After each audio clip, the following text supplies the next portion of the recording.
1வது அதிகாரம் 8வது வசனம். அப்போஸ்தலர் 1:8 எடுத்து வாசிங்க.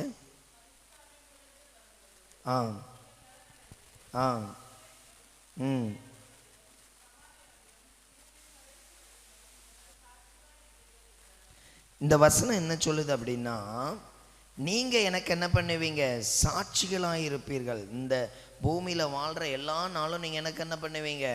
சாட்சிகளாக இருப்பீர்கள். அப்படியே தலைகளை தாழ்த்தி ஒரு சின்ன ஜெபம் பண்ணலாமா? இந்த வசனத்தின் மூலமாக எங்களோட பேசணும் டாடி. அப்பா, இந்த வசனத்தின் மூலமாக உங்கள் வல்லமை கிருபை எங்களை நிரப்பணும் ஏசப்பா. நீங்கள் பேசுகிற வார்த்தை எங்களுக்கு ஒரு புதிய ஆசீர்வாதத்தை கொடுக்கும், புதிய வல்லமைகளை கொடுக்கும் ஆண்டவரே. நீங்கள் கிரியேட் செய்யும் பொழுது, நீங்கள் வல்லமையை வெளிப்படுத்தும், நீங்கள் ஆசீர்வாதத்தை கட்டளையிடும் பொழுது எங்களோடு இடைபடுங்க. இயேசுவின் நாமத்தில் பிதாவே, ஆமேன். இன்னைக்கு ஆண்டவர் உங்களுக்கு கொடுத்துருக்கிற வார்த்தை அதுதான். பரிசுத்த ஆவி உங்களிடத்துல வரும் பொழுது நீங்கள் என்ன பண்ணுவீங்களாம்? பலன் அடைவீங்க.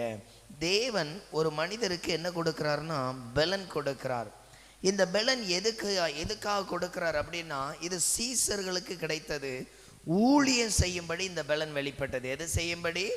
ஊழியம் செய்யும்படி. இந்த ஊழியம் இவங்க இந்த பலன்ல என்ன செஞ்சாங்க? சப்பானிய நடக்க பண்ணாங்க. இவர்கள் நிழல் பட்டு சுகமானார்கள். இவர்கள் செபிக்கும் பொழுது பிசாசு ஓடிட்டு, இவர்கள் பேசின பிரசங்கத்தை கேட்டு அநேகர் ரட்சிக்கப்பட்டார்கள். இதெல்லாமே இந்த பரிசுத்த ஆவியான ஒரு பலன். இப்போ நம்மளுடைய வாழ்க்கையில் கவனிக்கணும், நம்ம எல்லாரும் இயேசுவை நேசிக்கிற பிள்ளைகள், இயேசுவுக்காக வாழணும், இல்லை ஏதாவது செயல்படணும்னு விரும்புகிற நமக்குள்ள ஒரு காரியம் மட்டும் இருக்கணும், உங்களுக்குள்ள ஆவியானவர் இருக்கிறார். அல்லேலூயா. உங்களுக்குள்ள ஆவியானவர் இருக்கிறார். இந்த ஆவியானவர் சகல சத்தியத்திலும் உங்களை நடத்துவார். அதாவது வசனத்தின்படி, வசனம் நமக்கு என்ன கற்றுக் கொடுக்கு, என்ன விரும்புதோ அதன்படியே உங்களை என்ன பண்ணுவார்? நடத்துவார். ஒரு இடத்துலையும் உங்களை என்ன பண்ண மாட்டார்? கைவிட மாட்டார். சில வேளைகளில் நமக்கு காணப்படும் சூழ்நிலைகள் இது நமக்கு தீமையாகவோ ஆப்போசிட்டாவோ இருக்கும். ஆனால் இயேசு கூட வர்றதுனால அந்த இடத்துல ஒரு பெரிய மாற்றம் உண்டாகும், அந்த இடத்துல ஒரு பெரிய அற்புதம் உண்டாகும். அதனால தான் வசனம் சொல்லுது, நீங்கள் எருசலேமிலும் யூதேயாவிலும் சமாரியாவிலும், இந்த 3 இடத்துலையும் பைபிளில் அப்போஸ்தலர்லேயே அந்த சுவிசேஷம் போயிருச்சு. இயேசு கிறிஸ்துடைய சீசர்களை பார்த்து அன்றைக்கு இருந்த யூத மூப்பர்கள் சொல்லுவாங்க, நீ இந்த சுவிசேஷத்தை எருசலேம் முழுவதும் என்ன பண்ணிட்ட? அதாவது உன்னுடைய இயேசு கிறிஸ்துவோடைய உபதேசத்தை பரப்பிட்ட அப்படிம்பாங்க. அடுத்தாப்புல பார்த்தீங்க அப்படின்னா யூதேயா முழுவதும் கடந்து சென்றதாக இந்த அப்போஸ்தலர்ல இருக்கு. அடுத்தது 8வது அதிகாரத்தில் சமாரியா முழுவதிலும் பிலிப்பு எல்லா இடங்களையும் ஜனங்களை என்ன பண்ணானா? இந்த காஸ்பல் அறிவிச்சானா. அப்போ இந்த 3 தீர்க்க தரிசனமும் நிறைவேறிட்டு. புரியுதா உங்களுக்கு? ஆவியானவர் பேசின வார்த்தை நிறைவேறிட்டு. இதுல கீழே இருக்கிற பகுதி மட்டும் அங்க சொல்லியிருக்கலையா, பூமியின் கடையாந்திரம் வரைக்கும் எனக்கு சாட்சிகளாக இருப்பீர்கள். அப்ப இந்த தீர்க்க தரிசனம் என்ன பண்ணல? நிறைவேறல. இந்த தீர்க்க தரிசனம், அதாவது பூமியின் கடையாந்திரம் வரைக்கும். இப்ப நான் சொல்ற புரிஞ்சுச்சா? எருசலேம்ல எழுப்புதல் அடைந்தது, பல இடங்கள்ல கடந்து வந்தோம். பூமியின் கடையாந்திரம் வரைக்கும் வர வேண்டிய ஒரு பகுதி இருக்கு. இதுக்கு தான் நம்மளை கர்த்தர் தெரிந்தெடுத்திருக்கிறார். அல்லேலூயா. இந்த அபிஷேகத்தின் வல்லமை, இந்த இயேசு கிறிஸ்து, சரி, இயேசு கிறிஸ்துவை சொல்ல, இயேசு கிறிஸ்துவை அறிவிக்க, இயேசு கிறிஸ்துவின் அன்பை வெளிப்படுத்த என்னை கர்த்தர் தெரிந்திருக்கிறார். ஆனால் எனக்கு தான் ஒன்றுமே வராத, எனக்கு எந்த காரியங்களும் செயல்படாத அப்படின்னு நினைக்கும் பொழுது நீங்கள் தெரிந்து கொள்ள வேண்டிய ஒரே பகுதி, என் கூட இருக்கிற இயேசு எல்லாவற்றையும் செய்வார். அல்லேலூயா. என் கூட இருக்கிற இயேசு எல்லாவற்றையும் என்ன பண்ணுவார்? செயல்படுத்துவார், நடத்துவார். அவர் காரியத்தை என்ன பண்ணுவார்? அழகாக செய்வார். ஒரு முறை எனக்கு ஒரு மருத்துவ ரீதியாக தேவைகள், அதாவது எனக்கு அந்த தேவைகள் வரும் பொழுது, எனக்கு என் ஒய்ஃபை ஹாஸ்பிட்டலில் சேர்த்துருக்கிறேன், இவ்வளோ பணம் தேவை. இதுக்கு முன்னாடி இதே பிரச்சனை வரும்பொழுது என் ஒய்ஃபுக்கு கிட்டத்தட்ட 24,000 ரூபா கிட்ட பில் வந்துச்சு. இப்போ கையில் 9,000 ரூபா தான் இருக்குது. நான் ஜெபம் பண்ணுறேன், ஆண்டவரே எனக்கு என்ன பண்ணணும்? சாயந்தரம் வீட்டுக்கு அனுப்புவாங்க, வீட்டுக்கு அனுப்புறதுக்குள்ள அவ்வளோ பணம் வச்சா ஒன்றுமே அப்படின்னு சொல்லி ஜெபம் பண்ணுறேன். போன வாட்டி போனதாவது மிஷின் ஆஸ்பத்திரி, இப்படி இது ஒரு தனியார் ஆஸ்பத்திரி, இன்னும் கூட பில்லு வருமேன்னு சொல்லி என்ன பண்ணுறேன்? ஜெபம் பண்ணிட்டே இருக்கிறேன். ஆண்டவரே எனக்கு ஒரு வசனம் மூலமாக பேசுங்கப்பா. அப்போ ஒரு செவுத்தில் நிறைய வசனம் இருக்குது. நீ என்னால் மறக்கப்படுவதில்லை, நான் உன்னை விட்டு விலகுவதும் இல்லை, நான் உனக்கு கேடகமாக இருக்கிறேன். ஐயோ, எனக்கு இருக்கிற பாரம் இது எதையுமே ஏற்றுக்கொள்ளலை. அடுத்து அந்த பக்கம் ஒரு செவுத்தில் ஒரு வசனம் இருக்குது. அந்த வசனம் எப்படி இருந்துச்சு தெரியுமா? நீதிமானுக்கு ஒரு கேடும் வராது. ஆண்டவரே ஸ்தோத்திரம். இந்த ஒரு வசனம் கேட்கும் பொழுது, சரி எப்படியாவது என்ன பண்ணிடுவார்?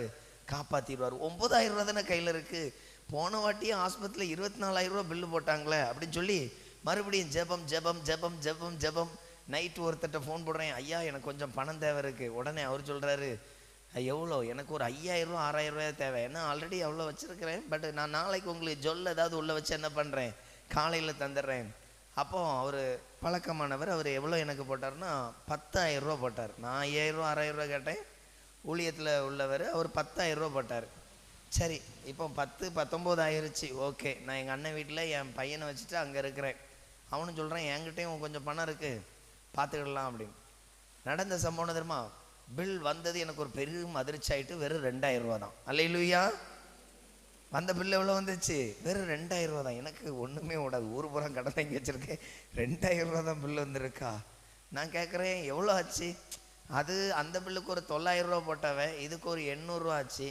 அப்புறம் வேற என்னெல்லாம் பண்ணேன். அப்புறம் ஆட்டோவில் வந்தேன்னா ஆட்டோவுக்கு ஒரு 150 ரூபா ஆச்சா. இனி அம்மா எனக்கு இது வேணும்னாவே, அதெல்லாம் கேட்டு மொத்தம் 2,000 ரூபா ஆச்சு. ஸ்தோத்திரம் ஆண்டவரே, ஆண்டவர் என்னை காப்பாற்றி விட்டார். அல்லேலூயா. நீதிமானுக்கு ஒரு கேடும். வார்த்தை எவ்வளோ வேல்யூவாக இருக்குது, புரியுதா உங்களுக்கு? நாம் தேவனுடைய பிள்ளைகள், நமக்கு கொடுக்கப்படுகிற வார்த்தை ஒரு நாளும் நம்மளை வெட்கப்பட்டு போகவே விடாது. அப்புறம் நைட்டே அந்த 10,000 ரூபா போட்டவருக்கு ரிட்டர்ன் அனுப்பிச்சி விட்டேன். ஆண்டவர் என்னை காப்பாற்றிட்டாரு. ஆண்டவர் என்ன பண்ணிட்டாரு?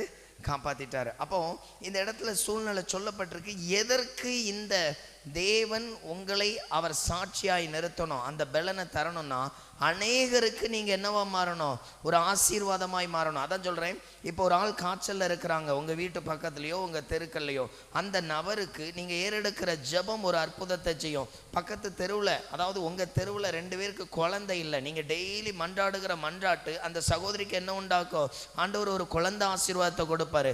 அப்போ நான் எப்படிப்பட்ட பிள்ளையா இல்லை எப்படிப்பட்ட ஒரு நபராக இருக்கணும்னா, நான் நித்தமும் செபிக்கிற ஒரு பாத்திரமாய் காணப்படணும். கட்டப்பட்டவர்கள், விழுந்து போனவர்கள், யார் யார் கஷ்டப்படுறாங்களோ அவர்கள் அறிந்து நான் செபிக்கிறவனா இருக்கேன். ஏன்னா இதற்காகவே என்ன பண்றாரு? தெரிந்து கொள்ளுகிறார். நல்லா கவனிக்கணும். எந்த நபர் வியாதி உள்ளவர்களுக்கு அதிகமாக ஜெபம் பண்றாங்களோ அவங்கள கொண்டு வியாதியிலிருந்து விடுதலை கொடுப்பார். அல்லேலூயா. நான் சொல்கிற புரியுதா? நான் டெய்லி ஜெபம் பண்ணுறேன், வியாதிஸ்தருக்காகவே 1 மணி நேரம் மன்றாடுறேன், கதறேன், அவங்களுக்காக அழுறேன். அதே நீங்கள் ஒரு வீட்டில் சொல்கிறாங்க, என் பையனுக்கு இப்படி உடம்பு சரியில்லை, நீங்கள் அவங்களுக்கு போய் ஜெபம் பண்ணுங்க. நீங்கள் பண்ண ஜெபம் உடனே அங்கே ஒரு அற்புதத்தை கொடுக்கும். புரியுதா? யூடியூப் வழியாக எங்களுக்கு நிறைய ஜெப குறிப்பு வரும். இந்த பிள்ளைகளுக்கு அவங்க யாருன்னே தெரியாது. இவங்க ஜெபம் பண்ணி எனக்கு அனுப்புவாங்க. நான் அதை அவங்க நம்பர் பார்த்து என்ன பண்ணுவேன், அவங்களுக்கு ஷேர் பண்ணுவேன். நடக்கிற என்ன தெரியுமா? நிறைய சாட்சிகள் போடுவாங்க, நிறைய என்ன பண்ணுவாங்க, சாட்சிகள் போடுவாங்க. காரணம் என்ன? நீங்கள் ஏறெடுக்கிற விண்ணப்பத்திற்கு கர்த்தர் நித்தமும் பதில் கொடுக்கிறவர். நீங்கள் ஏறெடுக்கிற விண்ணப்பத்துக்கு கர்த்தர் என்ன பண்ணுறாரு? நித்தமும் பதில் கொடுக்கிறார். அப்போது நமக்குள்ளே என்ன இருக்கணும் அப்படின்னா, நான் ஆண்டவரால் தெரிந்து கொள்ளப்பட்டேன், என்னுடைய விண்ணப்பத்துக்கெல்லாம் ஆண்டவர் என்ன பண்ணுவார்? பதில் கொடுப்பார். அதனால தான் போட்டிருக்கு, நீங்கள் என்ன பண்ணுங்க, பூமியின் கடையாந்திர வரைக்கும் எனக்கு என்ன பண்ணுங்க, சாட்சி. அதான் பரிசுத்த ஆவியானவர் உங்களுக்கு வந்துட்டா பலன் வருமா? அந்த பரிசுத்த ஆவியானவர் எதை தந்தாரு? உங்களுக்கு முதலாவது வசனம் தருகிறார். இந்த வசனம் ஒருவனுக்கு தெளிவு உண்டாக்கும். நிறைய பேருக்குள்ள குழப்பம் வரும். சில வேளைகளில் சில காரியம் நடக்கும் பொழுது, இந்த காரியம் இப்படி நடக்குதே, என்னால் மாற்றம் உண்டாகுமா, இதில் எனக்கு நன்மை கிடைக்குமா? ஒரு முறை ஒரு பாட்டி 60 வயசில் ரட்சிக்கப்பட்டாங்களாம். 60 வயசில் ரட்சிக்கப்பட்டு அவங்க எதிர்பார்த்தாங்களா, நான் ஆண்டவரே உமக்காக ஏதாவது பண்ணணும். இப்போ நீங்கள் 40 30 20 15 18லலாம் இருக்கீங்க, உங்களை எதுக்காவது பண்ணணும் அப்படின்னா ஒன்றும் தேரவே தேராது அப்படின்னு ஒருத்தரும் கையே என்ன பண்ணலை, தூக்கலை. 60 வயசில் இந்த பாட்டிக்கு ஆண்டவருக்காக ஏதாவது செய்யணும்னு ஆசை. இப்போ ஆண்டவர் சமூகத்தில், ஆண்டவரே இந்த வயது முதிர்ந்த காலத்தில் நான் ஏதாகிலும் உங்களுக்கு செய்யணும் அப்படின்னு. அப்போ ஆண்டவர் சொன்னாராம், உன் வீட்டு வாசலில் இங்கு ஆலோசனை கொடுக்கப்படும்னு ஒரு அட்டையில் எழுதி தொங்க போடு அப்படின்னு. இதை தொங்க போட்டுட்டு பாட்டி உள்ள உட்காந்து சோத்ராண்டவரே சோத்ராண்டவரே சோத்ராண்டவரேன்னு என்ன பண்ணுது, ஜோமன்ட்டே இருக்குது. அந்த பக்கம் போன கொஞ்சம் பசங்க, இந்த வீட்டில் ஒரு பாட்டி இருக்குமே, இது என்ன போர்டு வச்சுருக்கு, ஆலோசனை பாடை, பாட்டிகிட்ட இன்னைக்கு போய் வா, இன்னைக்கு நேரத்தை பாட்டிகிட்ட போக்கும்னு சொல்லி ஒரு 4 பசங்க வர்றாங்க. அவனை கேட்குறதுக்கெல்லாம் இந்த பாட்டி பதில் கொடுத்துக்கிட்டே இருக்குது. பாட்டி எங்களுக்கு அது வரல இது வரல, இது அப்படி சலிக்காமல் சொல்லிகிட்டே இருக்குது. அப்பந்தான் அவங்களுக்கு சில காரியங்களை கேட்க தெளிவடையும் பொழுது, எப்படி பாட்டி நீங்கள் கேட்குறதுக்கெல்லாம் எல்லாம் ஆண்டவர் கொடுத்துருக்கிறார் தம்பி. அப்புறம் அப்படியே கொஞ்சம் கொஞ்சமாக அந்த பாட்டி இந்த கவுன்சிலிங் மூலமாக ஏகப்பட்ட வேற ரட்சிப்பில் நடத்துச்சான். அல்லேலூயா. அது வீட்டில் இருந்தே நிறைய பேருக்கு அது ஆலோசனை கொடுத்து கொடுத்து கொடுத்து கொடுத்து ரட்சிப்பு நினைச்சான். அப்போ நல்லா கவனிச்சு பாருங்க, 60 வயசுல உங்களை போல ஜம் என்று கை கட்டி இருந்தீர்கள் என்றால் ஒரு ஆத்மாவும் பக்கத்து வீட்டு கூட போகாது. புரியுதா உங்களுக்கு? அப்போ அந்த அம்மா எவ்வளோ கரைஞ்செலுத்தி இருக்கு. அதனால தான் எப்போவுமே கவனிக்கணும், நம்முடைய திறமையில ஒன்றும் செய்ய முடியாது. ஆண்டவர் கிருபை தருவார், ஆண்டவர் உதவி செய்வார், ஆண்டவர் நீங்கள் எதிர்பார்க்கறதுக்கு மேலே என்ன பண்ணுவார், அற்புதம் செய்வார். அதனால தான் அந்த வசனம் போட்டிருக்கு, நான் உங்களுக்கு என்ன பண்ணுவேன், பலன் தருவேன், எனக்கு நீங்கள் என்ன பண்ணுவீங்க, சாட்சியாக இருப்பீர்கள். சரி, ஒரு பக்கம் வசனம் தர்றாரு. அடுத்தது, ஒரு மனிதன் இயேசுவை நேசிக்கிற, நம்ம கேட்போம், நீங்கள் இயேசுவை நேசிக்கிறீங்களா அப்படின்னு நான் சொல்லுவோம், ஆமாம் நேசிக்கிறேன். நேசிக்கிறவங்க அல்லையிலேயே சொல்லுங்க பார்க்கலாம். ஏதாவது குருட்டுத்தனமாக கேள்வி கேட்பான், கையே தூக்கிடக்கூடாது. உண்மையாக நேசிக்கிறவங்க அல்லையிலேயே சொல்லுங்க பார்க்கலாம். சத்தத்தையே காணும். அல்லேலூயா. சரி, ஓகே. எடுத்து வாசிங்க, யோவான் கடைசி அதிகாரம் அதனுடைய 15வது வசனத்தை வாசிங்க. எப்படி வர்றீங்கன்னு பாருங்க. ஆண்டவர் எப்படியெல்லாம் வசனம் உங்களுக்காக தந்திருக்காரு. வாசிங்க சத்தமா, யோவான் கடைசி அதிகாரம் 15வது வசனம். ஆமேன். மத்தியானம் கஞ்சி குடிச்ச பின்பு எல்லாரையும் கூப்பிட்டு வச்சு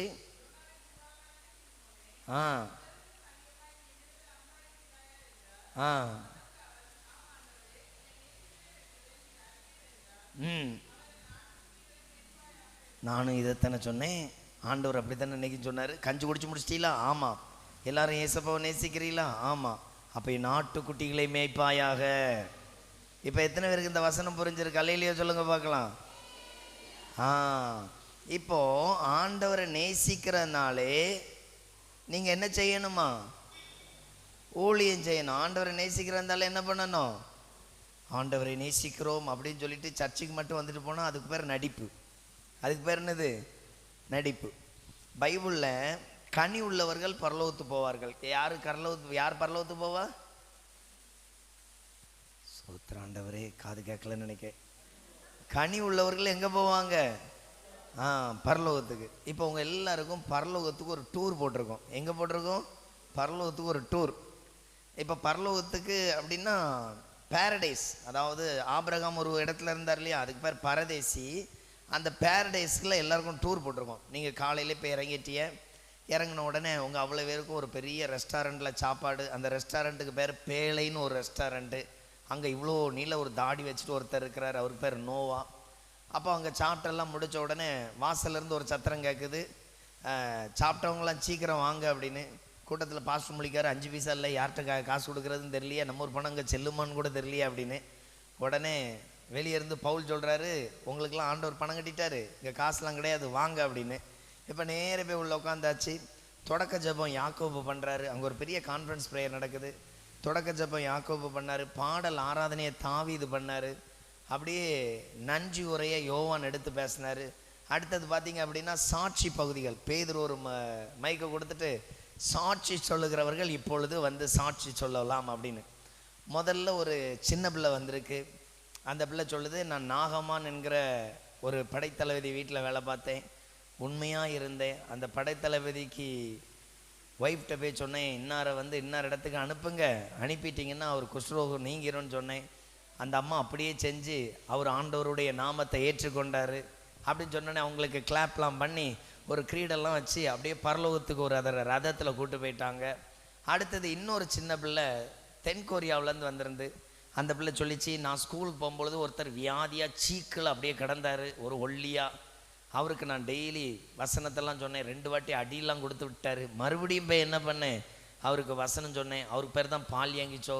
அவர் இப்போ உலகத்திலே பெரிய சர்ச் வச்சுருக்கிறார். உடனே அவங்களுக்கும் ஒரு பெரிய கைதட்டெலாம் போட்டு பேதுரு அந்த பிள்ளையை அப்படி தட்டிக்கிட்டெல்லாம் கொடுத்து அப்படியே ஒரு கிரீடம் வச்சு அடுத்த ஒரு ரதத்தில் அனுப்பி விட்டாங்க. அடுத்தது இன்னொருத்தர் எழுந்து அவர் வந்தார், நான் தான் ஸ்தேவான் அப்படின்னு. உடனே அந்த ஸ்டேஜில் இருந்த இயேசுவை கையெல்லாம் தட்டி எடுத்து, அப்பா எனக்காக எவ்வளோ உண்மையுத்தமாக ஊழியம் செஞ்சான்னு சொல்லி அவனுக்கு ஒரு கிரீடெல்லாம் போட்டு விட்டு அவனையும் இருந்தாங்க. இப்போ ஹெச்எம்எஸ் சர்ச்சிலேருந்து வந்து எழுப்பி விட்டு கேட்டால் நீங்கள் என்ன சாட்சி சொல்லுவிய? இப்படி சிரிச்சிட்டு நின்னா அங்கே உள்ள ஏற்றிடுவாங்களா, விரட்டி அடிச்சுடுவாங்களா? பேது சொல்லாரு, உங்கள் மொழியெல்லாம் பார்க்கும் பொழுதே தெரியும் தின்னுட்டு தூங்க வந்திருக்கிறியான்னு அப்படின்னு என்ன பண்ணிடுவாரு, விரட்டி விட்டுருவார். அப்போ புரியுதா? நம்ம வாழ்க்கையில் ஆண்டவருக்காக பணி செய்கிற ஒரு பகுதி. அதனால தான் ஆண்டவர் சொல்கிறாரு, இவங்க எல்லாரையும் காட்டிலும் என்ன நேசிக்கிறாயா? ஆமாம் ஆண்டவரே, நான் நேசிக்கிறேன்னா நான் ஆண்டவருக்காக ஏதாவது என்ன பண்ணணும்? பணி செய்யணும். அப்படி ஒரு வாழ்க்கையை நமக்கு என்ன பண்ணியிருக்கிறாரு. அப்போது அப்படி ஒரு மனிதன் நான் செய்ய விரும்பினா அவன் எப்படி? இப்போ உங்களில் எத்தனை பேருக்கு வரம் இருக்குது? வரம் இருக்கிறவங்க அல்லையிலேயே சொல்லுங்கள் பார்க்கலாம்.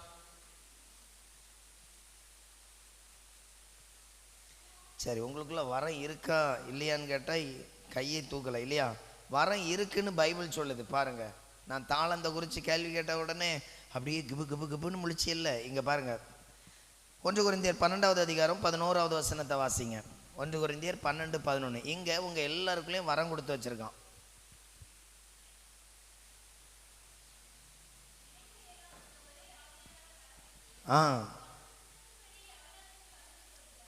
நல்ல கவனிங்க. ஆவியானவர் உங்களுக்குள்ள இருக்கிறாருங்கிறது உங்களை என்ன பண்ணிறிய? விசுவாசிக்கிறிய.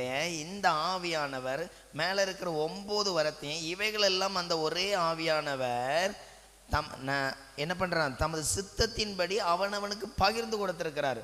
அப்ப இங்க இருக்கிற எல்லாருக்கும் ஆவியானவர் என்ன கொடுத்திருக்கிறாருன்னா என்ன கொடுத்திருக்கிறாரு? இப்ப வரம் இல்லைன்னு யாராவது சொல்ல முடியுமா?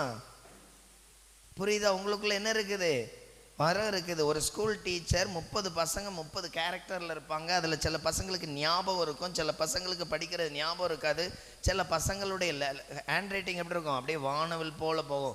அதெல்லாம் கரெக்ட் பண்ணி எடுத்து அவங்கள அழகாக என்ன பண்ணுவாங்க? பாஸ் பண்ண வைப்பாங்க. காரணம், அவங்க ஒவ்வொருத்தருக்குள்ளே இருக்க திறமையை வெளியே கொண்டு வந்து தான் என்ன பண்ணுவாங்க? எவ்வளோ ஹார்ட் ஒர்க் பண்ணி அவங்க பாஸ் பண்ண வைக்கிறாங்க. இதே போல் தான் ஆவியானவர் உங்கள் எல்லாருக்குள்ளேயும் என்ன கொடுத்துருக்கிறாராம்? வரங்கள் கொடுத்திருக்கிறாராம். இதை நம்ம தான் டெய்லி ஜோமனி ஆண்டவர் என்ன வரத்தை வெளிப்படுத்த விரும்புகிறார், என்ன கொடுக்க விரும்புகிறார்னு கண்டுபிடிச்சு என்ன பண்ணணுமா? பயன்படுத்தணுமா? இப்போ புரிஞ்சிச்சா?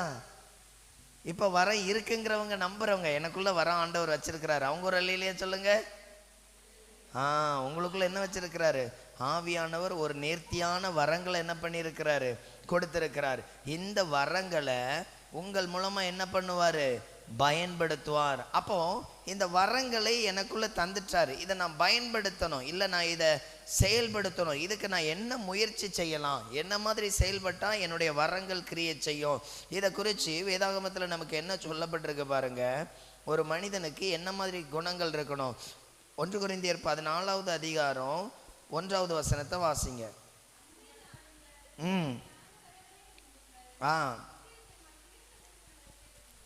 இங்க சொல்லப்பட்டிருக்கு, முதல்ல அந்த வரங்களை சார்ந்த விருப்பம் இருக்கணும். எனக்கு என்ன பண்ணணும்?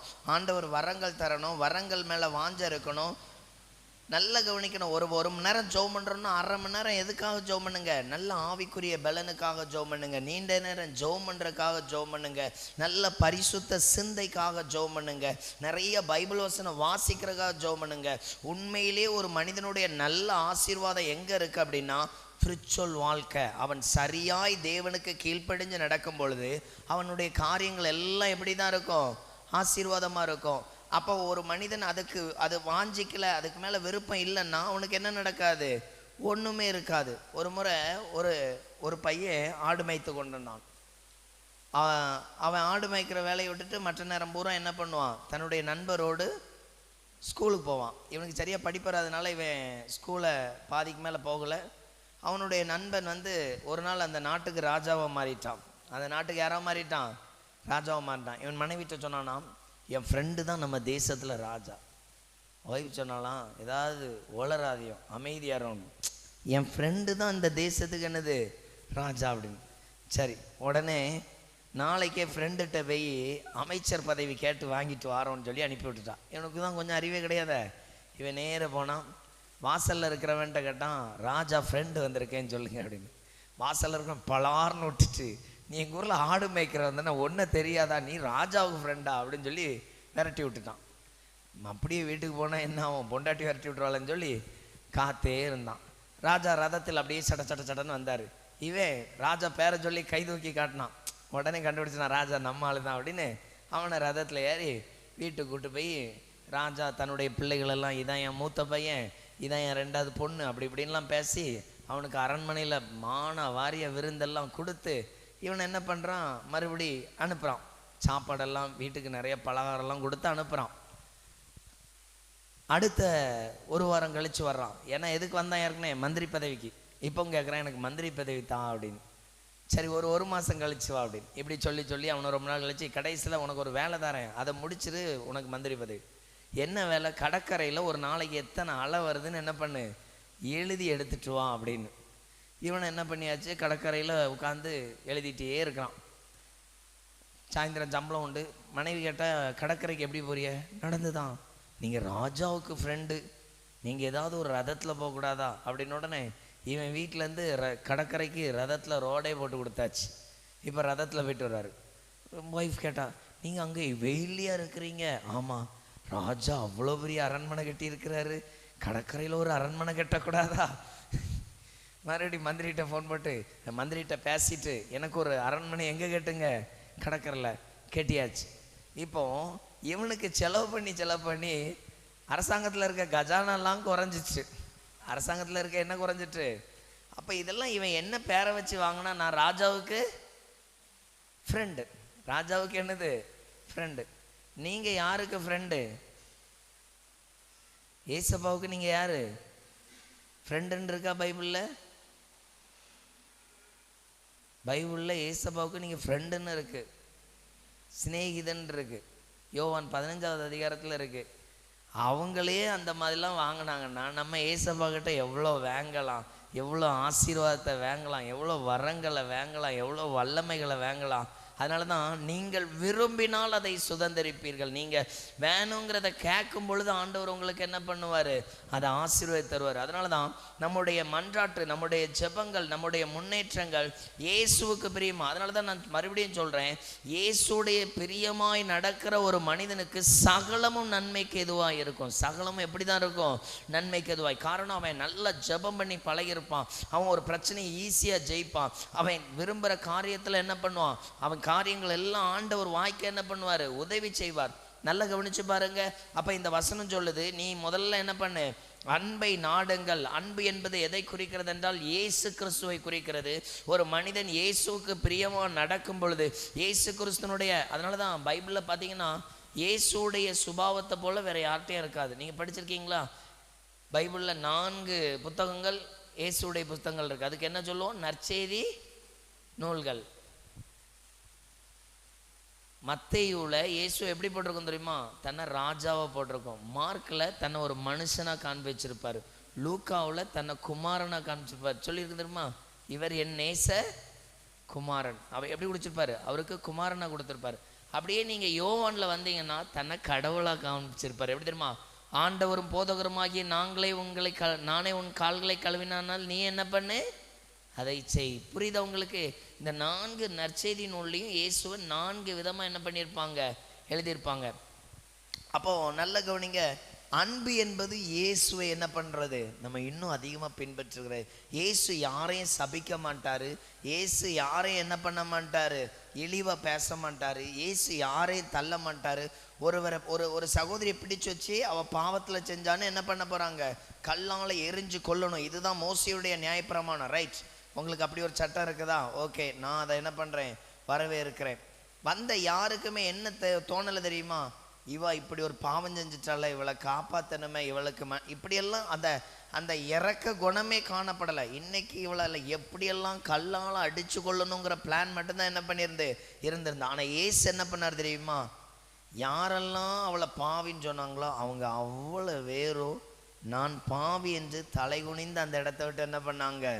கடந்து போனாங்க. புரியுதா? அப்போ அதில் என்ன செஞ்சாரு?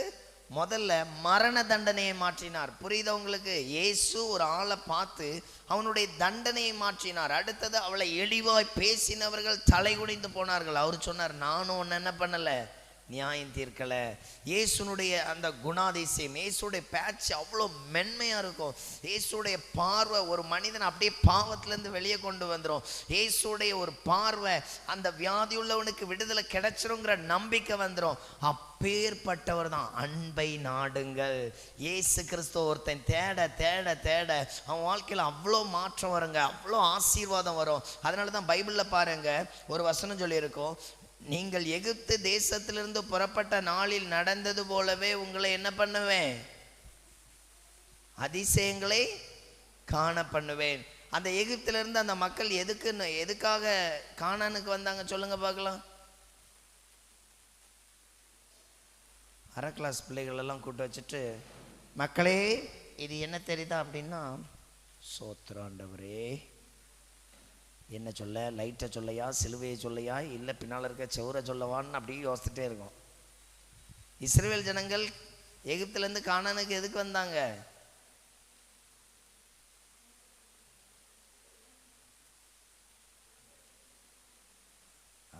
இப்படியே உண்டில் உண்டிலா பணம் குலுக்கிட்டே இருங்க. ஆபிரகாமுக்கு வாக்குத்தத்தம் பண்ணப்பட்டதுக்காக வந்தவ. தேவனை ஆராதிக்க நாங்கள் கானானுக்கு என்ன பண்றோம்? போறோம். அவனை அனுப்பிவிட சொல்லும்போது அப்படித்தான் சொல்லுவான், எங்கள் தேவனை ஆராதிக்க என்ன பண்றோம், எங்களை அனுப்பிவிடும் அப்படின்னு. அவன் தான் சொல்லுவான் உங்க தேவன். அங்க போய் அப்படியே சொல்லவ, நாங்கள் ஆபிரகாம் எங்க பெரியப்பா ஒருத்தர் இருக்கிறாரு, அவர் அந்த பக்கம் கொஞ்சம் லேண்டெல்லாம் வாங்கி போட்டுட்டு எங்களுக்காக வெயிட் பண்ணிட்டு இருக்கிறாரு, நாங்க போயிட்டு வரோம் அப்படியே சொல்லியிருந்து எங்கள் தேவனை ஆராதிக்க என்ன பண்ணோம், எங்களை அனுப்பிவிடும். புரியுதா உங்களுக்கு? அப்பந்தான் அதிசயம் நடக்குது. அப்பந்தான் என்ன நடக்குது? அதிசயம், ஏகப்பட்ட அற்புதம். அவன் தன்னை எதெல்லாம் பெரிய ஆள்னு காட்டிட்டானோ அது எல்லாத்தையும் ஒன்னெல்லாம் ஆண்டவர் என்ன பண்றாரு, இல்லாம ஆக்குறாரு. அப்ப புரிஞ்சிச்சா உங்களுக்கு? ஒரு மனிதன் தேவனை தேடும் பொழுதுதான் அவன் வாழ்க்கையில அற்புதங்கள் நடக்கு. நம்ம வியாதியா இருக்கலாம், பலகீனமா இருக்கலாம், சில சூழ்நிலைகள் ஏகப்பட்ட பிரச்சனையை சந்திக்கிறவங்களா இருக்கலாம். நம்ம இயேசுவை தேடும் பொழுது நம்முடைய ஒவ்வொரு காரியங்கள்ல இருந்து ஆண்டவர் என்ன கொடுக்கிறாரு, மாற்றத்தை கொடுக்கிறார், அற்புதங்களை செய்கிறார். அப்போ நம்ம யாருடைய பிள்ளைகள்ங்கிறத முதல்ல நினைவு கூர்ந்தோம். நான் கர்த்தருடைய பிள்ளை. நான் அவரை தேடும் பொழுது என் வாழ்க்கையில காணப்படுகிற அநேக பாடுகள்ல இருந்து நான் என்ன பண்ணுவேன், விடுதலை ஆக்கப்படுவேன். ஒன்று. அடுத்தது அங்க சொல்லப்பட்டிருக்கு, ஞான வரங்களை ஞாடுங்கள். பைபிள்ல ஒரு வசனம் இருக்கு, ஆத்துமாக்களை ஆதாயம் பண்ணி கொள்ளுகிறவன். அந்த வசனம் எங்களுக்கு தெரியாது சகோதரரே. ஆத்துமாக்களை ஆதாயம் பண்ணுகிறவன் ஞானவான். ஆத்துமாக்களை ஆதாயம் பண்றவன் யாரா? அப்படி நீதிமொழியில வசனம் இருக்கு, படிச்சிருக்கீங்களா? உங்களுக்கு நான் மறுபடியும் அரை கிளாஸ் பாடம் நடத்தி, ஆதியிலே தேவன், சோத்ராண்டவரே, அந்த இடத்துல சொல்லப்பட்டிருக்கோம், ஆத்துமாக்களை ஆதாயம் பண்ணுகிறவன் யாரா இருக்கிறானா, ஞானவான். புரிஞ்சிச்சா உங்களுக்கு? அடுத்தது பைபிள்ல இருக்கும், என் கடிந்து கொள்ளுதலுக்கு திரும்புங்கள், என் ஆவியை உங்களுக்கு அருளுவேன். கடிந்து கொள்ளுதல்னா என்ன தெரியுமா? நீதிமொழிகள் அப்படி இருக்கு, எடுத்து வாசிங்க. 1வது அதிகாரத்தில் அப்படி இருக்கு, என் கடிந்து கொள்ளுதலுக்கு திரும்புங்கள். நீதிமொழிகள். வேகமா படிங்க, வேகமா படிங்க. அந்த வசனத்தையும் அப்படியே சொல்லிட்டீங்கன்னா எல்லாரும் டக்குன்னு பார்த்துக்குவாங்க. என் கடிந்து கொள்ளுதலுக்கு திரும்புங்கள், என் ஆவியை உங்களுக்கு. கடிந்து கொள்ளுதல்னா என்ன தெரியுமா? தவறை சுட்டி காட்டுதல். எப்பா நீ இதுல தப்பு பண்ற, இது ஃபால்ட்டு, இதுல சரியாய்க்க, இதுல சரியா நட, ஆண்டவர் வசனம் மூலமா உங்களுக்கு காண்பிக்கிறாராம். அப்போ ஞான வரங்கள் என்பது எதை குறிக்கிறது என்றால், ஒரு மனிதன் ஆவியானவர் நமக்கு கொடுத்த அந்த வசனத்தை சரியாய் கடைபிடிக்கும் பொழுது அவன் ஞான வரத்தில், அவனுடைய அந்த அறிவு திறன், அவனுக்கு ஆண்டவர் கொடுக்கிற அந்த வசனத்தின் ஆசீர்வாதங்களை அவன் இன்னும் என்ன பண்றான், சுதந்தரிக்கிறான். அப்ப நல்லா கவனிங்க, நம்மள எத்தனை பேர் இந்த வசனம் அதான் போட்டிருக்கு, யாருக்கு அறிவுத்திறன் அதிகரிக்க பண்றாராம்?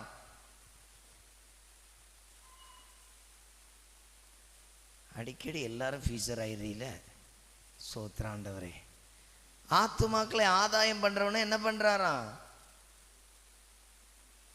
அல்லேலூயா கர்த்தரையே ஏகமாய் துதியுங்கள். இருக்கீங்களா? அல்லேலூயா.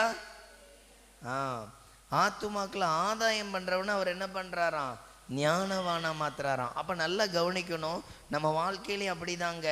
இந்த அறிவு திறனை ஆண்டவர் என்ன பண்றாரு, பழுகி பெருக பண்றாரு. அறிவாளியா நம்மள ஒரு நல்ல அறிவு திறனை உருவாக்கி என்ன பண்றாரு, வைக்கிறாரு. எதுக்கு அப்படின்னா, இதுதான் அங்க சொல்லப்பட்டிருக்கு, ஞான வரங்களை என்ன பண்ணுங்க, விரும்புங்கள். ஞான வரங்களை விரும்புங்கள். அப்படிங்கும் பொழுது ஒரு மனுஷன் என்ன தோற்றத்துக்கு வரணும், தேவனுடைய சித்தம். பைபிள்ல சவுல் பவுலாய் மாறினார். அவர் இயேசுவை சந்திச்சவொன்னு கேட்ட கேள்வி என்ன தெரியுமா? அமைதியா இருக்கணும். என்ன கேள்வி கேட்டாரு? நீங்களே சொல்லுங்க பாஸ்டர், இன்னைக்கு தெரியாதனமா கஞ்சி குடிச்சிட்டு உள்ள இருந்துட்டோம், இன்னைக்கு மாட்டணும் வச்சு புளிகிறாரு. கவனித்துக் கொள்ளுங்க, நான் என்ன செய்ய சித்தமாய் இருக்கிறீர். ஆமென்.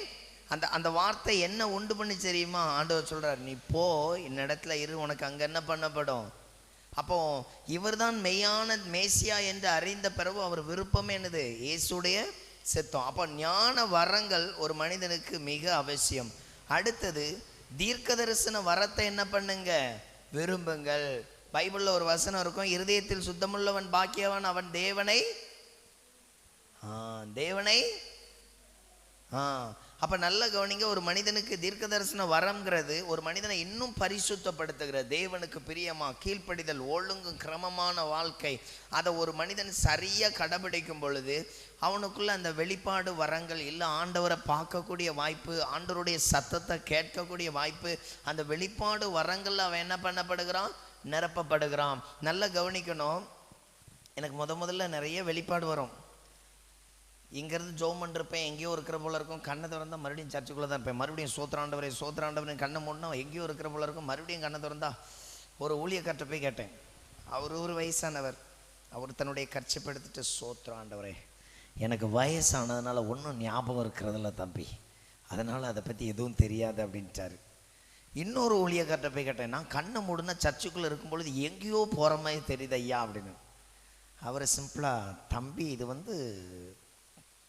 மனம் அளப்பாயுதுன்னு நினைக்கேன், அதனால் நீ கண்ணை மூணுன்னா அது எங்கெங்கேயோ போகும், நம்ம ஒருமனப்பட்ட ஆண்டவரை ஆராதிக்கணும் அப்படின்னு சொல்லி அவர் முடிச்சிட்டார். ஐயோ எனக்கு இன்னும் இடம் தெரியலையே அப்படின்னு இன்னொரு ஆள்கிட்ட கேட்டேன், ஐயா நான் ஜோம் பண்ணும் பொழுது கண்ணை மூடுனா எங்கேயோ மலையை பார்க்குற மாதிரி இருக்குது, மலைக்குள்ளே போன மாதிரி இருக்குது, இப்படியெல்லாம் இருக்குது அப்படின்னு. உடனே அவர் அழகாக அதுக்கு ஒரு விளக்கம் கொடுத்தார். என்ன தெரியுமா? நீ ஜோம் பண்ணுறதுல ஆண்டவர் உன்கிட்ட பேசினா அது பைபிளில் இருக்கும், நீ பைபிளில் படிக்கும் பொழுது என்ன பண்ணும்? அது வரும். இந்த பதில் எனக்கு நல்லா இருந்துச்சு. மறுபடியும் தொடர்ந்து என்ன பண்ணுறேன்? ஆண்டவரே, ஒருவேளை நீர் என்னோடு பேசினால் எனக்கு இதை என்ன பண்ணும்? தெளிவு பண்ணும் அப்படின்னு சொல்லி தொடர்ந்து ஜெபம் பண்ணுறேன். அப்போ ஒரு நாள் நான் ஒரு சொப்பனம் பார்த்தேன். அந்த சொப்பனத்தில் ஒருத்தர் ஆடெல்லாம் மேய்ச்சிட்டு போனார். ஒரு ஆடு கால் முறிஞ்சு கிடந்துச்சு. அதுக்கு சின்ன மட்டை, என்ன எங்கள் ஊரில் ஆடை எங்கள் வீட்டில் வளர்ந்துருக்கு. ஆடு கால் முறிஞ்சிட்டு அந்த மாதிரி ஆயிட்டுனா ஆட்டுக்குட்டிக்கு என்ன பண்ணுவாங்க அப்படின்னா, பனை மட்டையை சின்னதாக ஸ்லைஸாக கட் பண்ணி அதில் எண்ணெய் போட்டு தடவி அப்படி கட்டுவாங்க. எத்தனை பேர் அப்படி பார்த்துருக்குறீங்க? அந்த ஆட்டுக்குட்டிக்கு அப்படி கட்டுவாங்க. கட்டின பிறகு கொஞ்சம் நாள் அந்த கால் என்ன பண்ணிடும்? நல்லா ஹெல்த்தி ஆகிரும். அப்போ இதை எசேக்கியேல்ல அப்படி ஒரு வசனம் இருந்துச்சு, நான் நசல் கொண்டதை என்ன பண்ணுறேன்? கட்டுகிறேன். வா, ஆண்டவர் நம்மளோட என்ன பண்ணுறாரு? பேசுகிறார். அப்புறம் ஒரு நாள் நிறைய கெட்ட சொப்பனமாக பார்த்துட்டு என் கூட இருக்கிற அதே நபர்கிட்ட சொன்னேன், ஐயா நேற்றுக்கு ஒரே தூங்கினாலே இப்படி தான் சொப்பனம் வந்துச்சு. அவர் உடனே, அந்த நேரத்தில் கஞ்சிக்கே வழி இருக்காது. என்னதுக்கு வழி இருக்காது? கஞ்சிக்கே வழி இருக்காது. ஒரு டீ குடிக்கிறதுக்கு 2 மணி நேரம் ஜெபம் பண்ணணும். அப்போ தான் ஆண்டவர் ஏதாவது ஒரு 10 ரூபா தந்து எங்கேயா போய் டீ என்ன பண்ண முடியும்? குடிக்க முடியும். அப்போ அவர் சொன்னார், நீ எதையாவது தேவையில்லாத சிந்திக்கிறதுனால இப்படிலாம் வருது அப்படின்னு, ஒழுங்கா நல்ல ஜெபம் பண்ணு, மன பரிசுத்தத்துக்கு ஜெபம் பண்ணு அப்படின்ட்டாரு. எனக்கு அவர் சொன்னது சொப்பனத்தை விட இன்னும் பெரிய வேதனையாயிடுச்சு. நைட்டு மாடியில் உட்காந்து ஒரு 1/2 மணி நேரம் ஒரே அழுக, ஆண்டவரே கஞ்சிக்கே வழி இல்லாமல் இருக்கேன், நான் எதுக்கு கண்டதுகள் இதெல்லாம் நினச்சிட்டு தூங்க போகிறேன் அப்படின்னு சொல்லி ஜோ பண்ணி அந்த சொப்பனத்தை எல்லாம் மறுபடியும் அப்படியே ரிட்டன் வந்துச்சு. அதில் நிறைய வெளிப்பாடு கிடச்சிச்சு. ஆண்டவர் பேசினார். ஓகே, இதே இடத்த ஒரு வீட்டில் போய் சொல்கிறேன், ஆண்டவர் நேற்றுக்கு சொப்பனத்துக்கு எனக்கு வெளிப்பாடு தந்தாருங்க. இப்போல்லாம் நிறைய ரகசியம் ஆண்டவர் பேசுகிறது வெளியே ஷேர் பண்ணுறதில்ல. அப்போ உள்ளே வந்த ஸ்டேஜ் இல்லையா, எல்லாத்தையும் ஆண்டவர் இன்னைக்கு என்னென்னலாம் பேசினாரோ அதெல்லாம் பார்க்குற ஆள்கிட்டலாம் சொல்கிறது. அது ஒரு ஆர்வக்குள்ளாரு. அப்போ அவர் சொன்னார், தம்பி நான் கூட ஒரு சொப்பனம் பார்த்தேன் தம்பி, எனக்கு அந்த சொப்பனத்துக்கு விளக்கம் சொல்லுங்க சோமணி சொல்லிடுவோம் அப்படின்னு. அவர் ஒரு பொட்டார் பாருங்க, ஒரு சொப்பனம், என் வீட்டுக்குள்ளேருந்து ஒரு பாம்பு வெளியே வந்துச்சு. அப்புறம் அந்த நேரத்தில் தெருவில் ஒரு பைக்கு போய் அந்த பாம்பு மேலே ஏறி அது வயிறில் வெடித்து உள்ளேருந்து ஒரே எலியாக போகுது. இதுதான் சொப்பனம். அப்புறம் இதுக்கு என்ன அர்த்தம் தம்பி? சூத்திராண்டவர், நான் உங்கள்கிட்ட நைட்டு ஷோ பண்ணிட்டு நாளைக்கு என்ன பண்ணுறேன் உங்களுக்கு பதில் சொல்கிறேன். வீட்டில் போய் ஜெபம், ஆண்டவரே இப்படி ஒரு சொப்பனத்தை பார்த்து அந்த ஐயாவுக்கு நான் பதில் சொல்லணும் ஆண்டவரே, எனக்கு வெளிப்பாடு தருவீராக, எனக்கு இதை பிடித்து தெளிவுபடுத்துவீராக. அப்புறம் எனக்கு சொப்பனத்துக்கு விளக்கம் கொடுக்குறாரு. ஒரு எலி வீட்டுக்குள்ளே ஒரு 1/2 கிலோ தக்காளி 5 தக்காளி வச்சுருக்கீங்கன்னா ஒரு தக்காளியை சாப்பிட்டுட்டு போகாது. எலி எத்தனை தக்காளி சாப்பிடும்? எல்லாத்தையும் சாப்பிடும். அது ஃபுல்லாக சாப்பிடாது, கொஞ்சம் கொஞ்சமாக கதறி வெட்டு என்ன பண்ணிடும், போயிடும். அடுத்தது எலி வீட்டுக்குள்ளே இருக்குன்னு தெரியும், எந்த முக்கில் இருக்குன்னு உடனே கண்டுபிடிச்சி அடிக்கவே முடியாது. இந்த எலி குட்டி போடும் பொழுது அப்படி பெருக்கமாக குட்டி போட்டு கொஞ்ச நேரத்தில் வதன்னு என்ன பண்ணிடுவ, இடத்த பெருக்கிறோம். எலி பெருகின பிறகு அதை சாப்பிட்றதுக்கு எது வரும்? பாம்பு வரும். இதுதான் இதுக்கு விளக்கம். ஆண்டவர் இதுக்கு அடுத்தாப்புல ஆவிக்குரிய விளக்கம் கொடுக்குறாரு. நமக்குள்ள பாவம் இருக்கா இல்லையான்னா இருக்குன்னு சொல்லுவோம், அப்படி தானே? பாவம் எல்லார்ட்டும் என்ன இருக்குது? ஏதோ ஒரு இடத்துல தவறு செய்கிறோம், மிஸ்டேக் இருக்குது. பட் என்ன பாவம் செய்கிறோம் அப்படின்னு கேட்டால் அதை கொஞ்சம் யோசிப்போம். என்ன பாவம் இருக்குது அப்படின்னு கேட்டால் கண்டுபிடிக்க கொஞ்சம் என்னவாக இருக்கும், கஷ்டமாக இருக்கும்.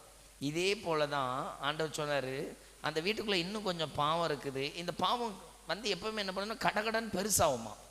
பெருசான பிறகு எப்படி அந்த எளிய பாம்பு பிடிக்குதோ அதே போல் நம்மளை வேதத்தில் சொல்லப்பட்டிருக்க போல வலு சர்ப்பத்தின் ஆவி பிடிக்கும். பிடிச்ச பிறகு நம்மளால் சரியாக ஜெபம் பண்ண முடியாது. என்ன செய்ய முடியாது? ஆதாமையும் ஏவாளையும் சர்ப்பம் சந்தித்த பிறகு தேவ பிரசன்னத்தை அவர்கள் என்ன பண்ணிட்டாங்க, இழந்துட்டாங்க. இதைத்தான் அந்த வெளிப்பாடாக கொடுத்தாரு. அப்புறம் அவருக்கு எப்போ என்ன பண்ணேன், இந்த சொப்பனத்துக்கு இதுதான் என்ன பண்ணேன், விளக்கம் கொடுத்தேன். புரியுதா உங்களுக்கு?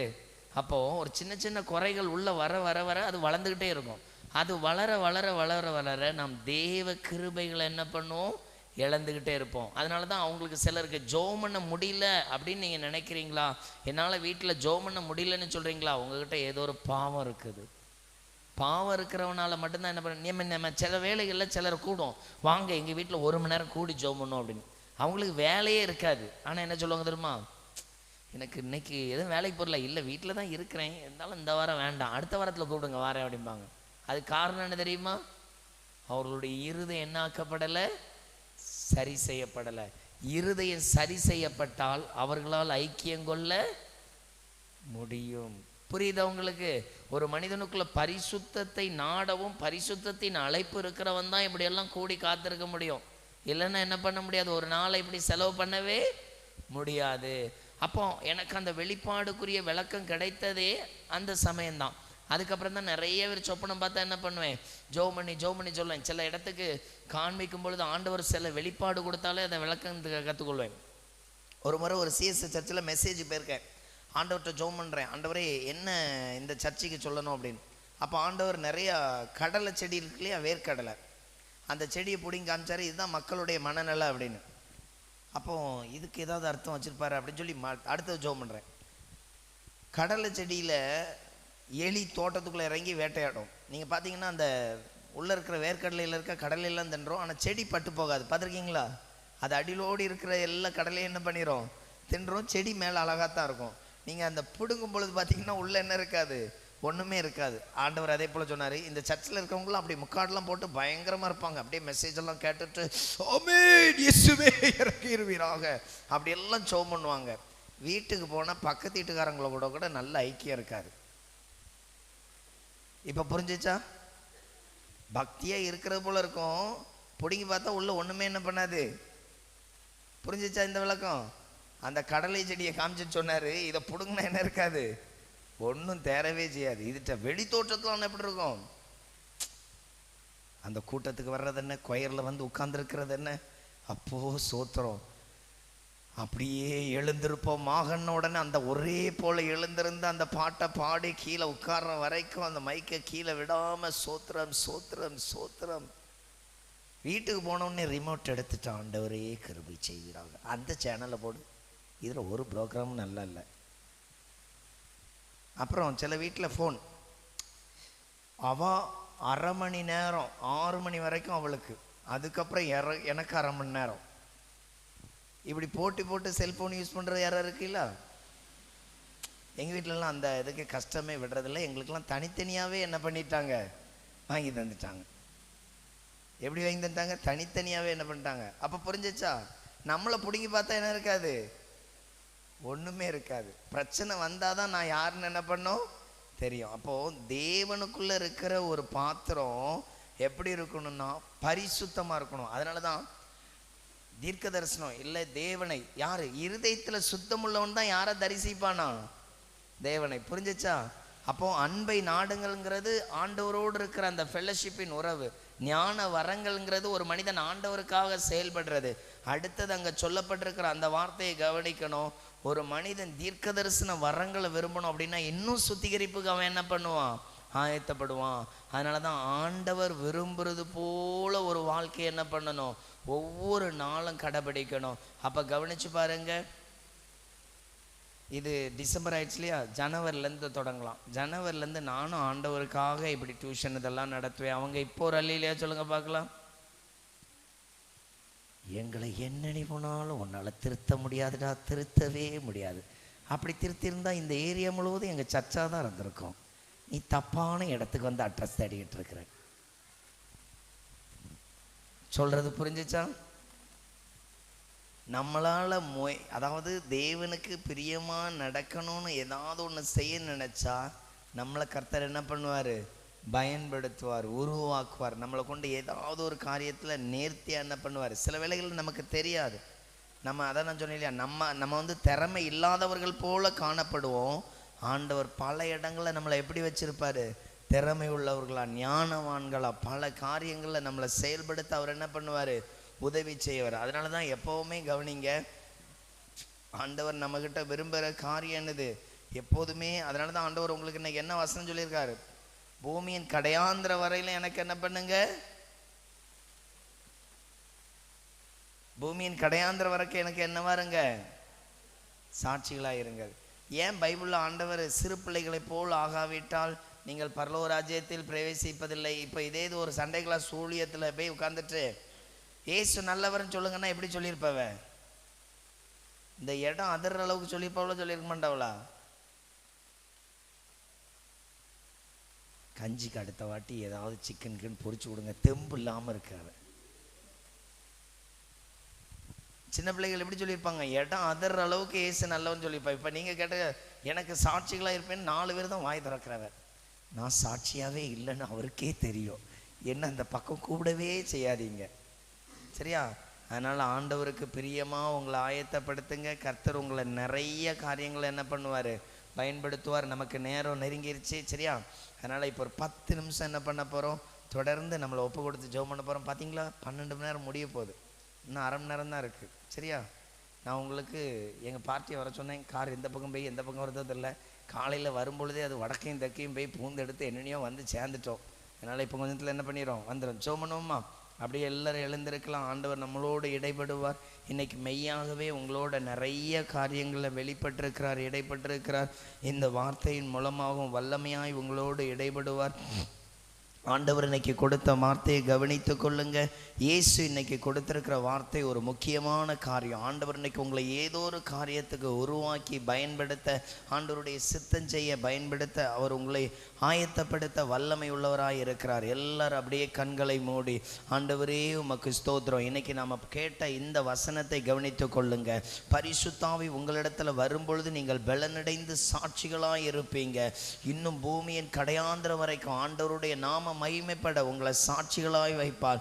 அடுத்தது வேதத்தில் நம்ம பார்த்தோம், யார் என்னை நேசிக்கிறேன்னு சொல்றியா, என் ஆட்டுக்குட்டிகளை மேய்ப்பாயாக. நீ என்னை நேசிக்கிறேன்னு சொன்ன எனக்காக நீ எதாகிலும் செய்வ. அடுத்தது ஆண்டவர் சொன்ன ஒரு காரியம், வரங்கள். வரங்கள் சார்ந்த வாழ்க்கை. உங்க ஒவ்வொருவருக்குள்ளேயும் ஆவியானவர் வரங்கள் கொடுத்திருக்கிறார், வல்லமையை கொடுத்திருக்கிறார். ஏதோ ஒரு காரியத்தில் உங்களை பயன்படுத்த போகிறார், ஏதோ ஒரு காரியத்தில் உங்களை நிலைநிறுத்த போகிறார். ஒவ்வொருவரும் இயேசுவை நோக்கி பாருங்க. கர்த்தர் நல்லவர், கர்த்தர் நல்லவர். ஆண்டவரே உம்மை ஸ்தோத்தரிக்கிறோம், ஆண்டவரே உம்மை ஸ்தோத்தரிக்கிறோம், இரட்சகரே உம்மை ஸ்தோத்தரிக்கிறோம். அன்பும் கிருபையும் இரக்கத்தையும் வெளிப்படுத்துகிறவர், நன்மைகளை கட்டளையிடுகிறவர், அற்புதங்களை வெளிப்படுத்துகிறவர். இயேசுவே உம்மை ஸ்தோத்தரிக்கிற இயேசப்பா. அன்புக்குள்ள ஒப்பு கொடுக்கிறோம், கிருபைக்குள்ள ஒப்பு கொடுக்கிறோம், இரக்கங்களுக்குள்ள ஒப்பு கொடுக்கிறோம். ஆண்டவருடைய மகிமை, ஆண்டவருடைய மகிமை, ஆண்டவருடைய மகிமையின் கரங்கள், கிருபையின் கரங்கள், இரக்கத்தின் கரங்கள் எங்கள் ஒவ்வொருவரையும் பலப்படுத்தட்டும், பலப்படுத்தட்டும், பலப்படுத்தட்டும். அப்படி அப்படியே ஸ்தோத்திரம் பண்ணுங்க. கர்த்தருடைய வல்லமை, கர்த்தருடைய கிருபை இரக்கங்கள் வெளிப்படட்டும். ராஜாவுடைய பலனுக்காக, ராஜாவுடைய கிருபைக்காக, ராஜாவுடைய இரக்கங்களுக்காக எல்லாரும் ஒரு 10 நிமிடம் இந்த வசனத்தின்படி எனக்குள்ள நீங்க இருக்கிறீங்க ஏசப்பா, எனக்குள்ள ஏதோ ஒரு திறமையை தாளந்த கொடுத்திருக்கிறீங்க, எனக்குள்ள ஏதோ ஒரு வரங்களை கொடுத்திருக்கிறீங்க. எல்லாரும் அப்படியே ஜெபம் பண்ணுங்க, எல்லாரும் அப்படியே ஜெபம் பண்ணுங்க. இதன் பின்பு நம்ம தொடர்ந்து தீர்க்க தரிசன பிரேயர்ல ஆயத்தப்பட போகிறோம். ஒவ்வொருவருக்கும் குடும்பம் குடும்பமாய் பிரத்யேகமாய் ஜெபம் பண்ணப்படும். ஆண்டவருடைய கரங்கள், கிருபைகள், இரக்கங்கள் வெளிப்படட்டும், நன்மைகள் வெளிப்படட்டும். எல்லாரும் அப்படியே ஸ்தோத்திரம் பண்ணுங்க, எல்லாரும் அப்படியே ஸ்தோத்திரம் பண்ணுங்க. கர்த்தருடைய கரங்கள், கர்த்தருடைய கிருபைகள், இரக்கங்கள் வெளிப்படட்டும். ஆண்டவருடைய இரத்த கோட்டைக்குள்ள ஒப்பு கொடுக்கிறோம், ஆண்டவருடைய கிருபைக்குள்ள ஒப்பு கொடுக்கிறோம். இஸ்ரவேலின் தேவன் பரிசுத்தர், இஸ்ரவேலின் தேவன் பரிசுத்தர். எல்லாரும் அப்படியே ஸ்தோத்திரம் பண்ணுங்க. இந்த இடத்துல மறுபடியும் தேவன் வந்திருக்கிறார். ஆண்டவர் மறுபடியும் சொல்லுகிறார், இங்கே எனக்கு நான் என்னுடைய பிள்ளைகளை எவ்வண்ணமாய் வைத்திருக்கிறேன் என்றால், எப்படி ஒரு சீசன் இருப்பானோ அப்படி ஒரு ரகசிய அந்தரங்க சீசனாய் நான் வைத்திருக்கிறேன். என்னுடைய வார்த்தையின்படி நான் ஒவ்வொருவர்களையும் பலப்படுத்துவேன், ஒவ்வொருவரையும் ஸ்திரப்படுத்துவேன். இயேசு கிறிஸ்துவின் கிருபைகள், இரக்கங்கள், வல்லமைகள், பெலன் என்னை நிரப்போ. ஒவ்வொருவரும் ஸ்தோத்திரம் பண்ணுங்க. கர்த்தர் நல்லவர், கர்த்தர் நல்லவர், கர்த்தர் நல்லவர். ஆண்டவருடைய கிருபை, ஆண்டவருடைய இரக்கங்கள், ஆண்டவருடைய பெலன் என்னை நிரப்புகிற, என்னை வழி நடத்துகிற, எனக்கு நன்மைகளை கட்டளையிடுகிற அப்பா உங்க கிருபை, ராஜா உங்க கிருபை.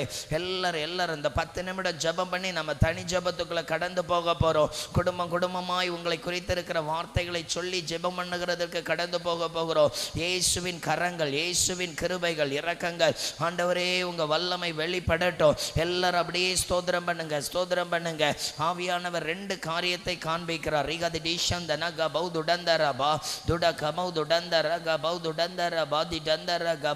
ஆண்டவர் சொல்லுகிறார், உன்னை மீட்டதற்கு நான் ஒரு முகாந்திரத்தை வைத்திருக்கிறேன். என் மகளே, உன்னை கொண்டு செய்ய போகிற காரியங்கள் திரளாய் இருக்கும். அதை நீ பார்க்கத்தக்கதாக, அதை நீ காணத்தக்கதாக, அதை நீ ஆண்டவருடைய நாமத்தின் நிமித்தம் ஒவ்வொன்றையும் ருசிக்கத்தக்கதாக நான் நடத்துவேன். நானே கர்த்தர் என்பதை விளங்க பண்ணுவேன், நானே கர்த்தர் என்பதை விளங்க பண்ணுவேன். இயேசு கிறிஸ்துவின் நன்மைகள், இயேசு கிறிஸ்துவின் பலன் இயேசுவின் நாமத்தில் வெளிப்படட்டும். ஆண்டவரே, ஒவ்வொரு பிள்ளைகள் நடுவே வெளிப்படட்டும், ஒவ்வொரு பிள்ளைகள் நடுவே வெளிப்படட்டும். அப்படியே துதிங்க. ரிகபா சந்தன கபா தடந்த ரகபா திடந்த ரகபா. ஆண்டவர் சொல்லுகிறார், அன்பு தங்கச்சி, உண்மையில் ஆண்டவருடைய இரக்கம் வெளிப்பட்டதனால உனக்குள்ள ஒரு தாளந்து இருக்கு, உனக்குள்ள ஒரு திறமை இருக்கு, உனக்குள்ள ஒரு வரம் இருக்கிறது. ஆண்டவர் சொல்லுகிறார், தீர்க்க தரிசன வரத்தை உண்மையில் வைத்திருக்கிறேன். இன்னொரு மகளோடு ஆண்டவர் பேசுகிற காரியம், நான் உன்னை தெரிந்து கொண்ட கர்த்தர், நான் உன்னை சில காரியங்களில் உருவாக்கி நடத்துவேன். நாட்கள் வரும். இன்னொருவரை கர்த்தர் சொல்கிறார், நீ அநேக பிள்ளைகளுக்கு நல்ல லீடர்ஷிப்பாய், நல்ல ஆவிக்குரிய பலனை வெளிப்படுத்துகிற மகளாய் காணப்படுவாய். நீ அநேகரை என் அண்டையில் நடத்தக்கூடிய ஒரு விசேஷித்த ஆலோசனை, கவுன்சிலிங் கொடுக்கிற, அநேகருக்கு ஏற்ற ஞானத்தை உனக்கு கட்டளையிடுவேன். இன்றைக்கு நாம ஜெபிக்க போறோம். அன்பை நாடுங்கள், ஞான வரங்களையும் தீர்க்க தரிசன வரங்களையும். இந்த 3க்காக ஒரு 5 நிமிடம் ஜெபிக்க போகிறோம். எல்லாரும் அப்படியே ஸ்தோத்திரம் பண்ணுங்க. கர்த்தர் நல்லவர், கர்த்தர் நல்லவர். அப்பாவுடைய கிருபை, இரக்கங்கள், வல்லமையின் பலன் ஆண்டவரே வெளிப்படட்டும், ஆண்டவரே வெளிப்படட்டும். அக்னியானவரே வெளிப்படட்டும், கிருபையானவரே வெளிப்படட்டும். இயேசுவின் நன்மைகள், இயேசுவின் நன்மைகள் இப்பொழுதே பிள்ளைகள் மேலே இறங்குவதாக, இறங்குவதாக. அப்பா நீர் நல்லவர் ஆண்டவரே. உங்க வல்லமையின் கரம் வெளிப்பட, உங்க கிருபையின் கரம் வெளிப்பட, இரக்கத்தின் கரம் வெளிப்பட.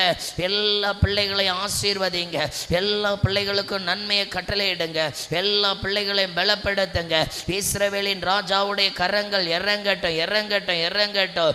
ஆண்டவர் சொல்லுகிறார், நீ தளர்ந்து போகாதபடி உன் குடும்பங்களில் சில நன்மைகளை நான் கட்டளையிடுவேன், உன் குடும்பங்களில் சில நன்மைகளை கட்டளையிடுவேன். ஆண்டவர் சிலரை குறித்து சொல்லுகிற வார்த்தை, உன் குடும்பத்திற்காக நீ ஜெபம் பண்ணு, உன்னை நான் ஆசீர்வதிக்க போகிறேன், உனக்கு நன்மையானதை கொடுக்க போகிறேன், உனக்கு ஆசீர்வாதத்தின் பலனை நான் காண்பிக்க போகிறேன். லீஷா டகா பாந்தி நாகா பௌது டந்தரா கபௌ.